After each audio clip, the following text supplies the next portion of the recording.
哈萨克斯坦阿塔朱尔特志愿组织创办人、维权人士塞尔克坚今天意外获释。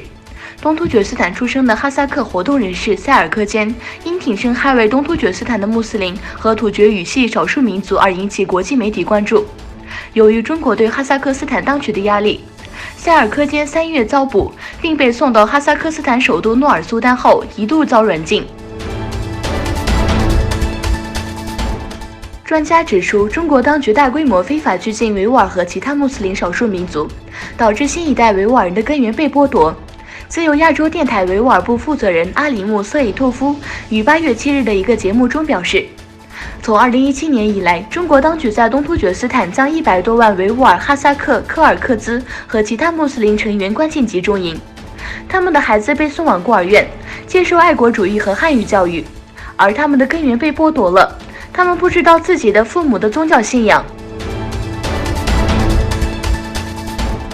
香港反送中运动步入第3个月，成千上万名香港教师上周六走上街头，声援抗议青年，并在香港特首林郑月娥的官邸附近进行示威。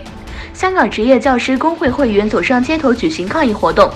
他们的要求与其他示威者的要求相一致，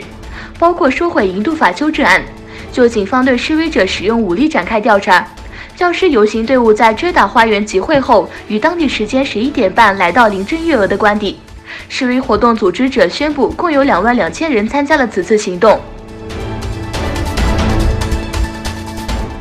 阿富汗首都喀布尔西部一座正在举行婚礼的礼堂遭爆炸袭击。阿富汗内政部发言人拉希米表示，阿富汗首都喀布尔一场婚礼突然遭受自杀式炸弹袭击，造成至少22人死亡。目前还没有任何组织声称对星期六的袭击事件负责。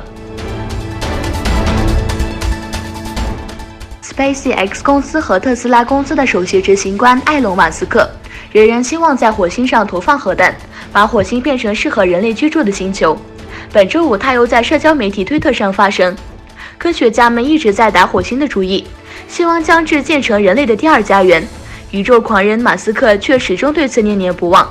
几年前，他就提出用核武器轰炸火星，释放火星上的二氧化碳，制造温室效应，对火星进行地球化改造。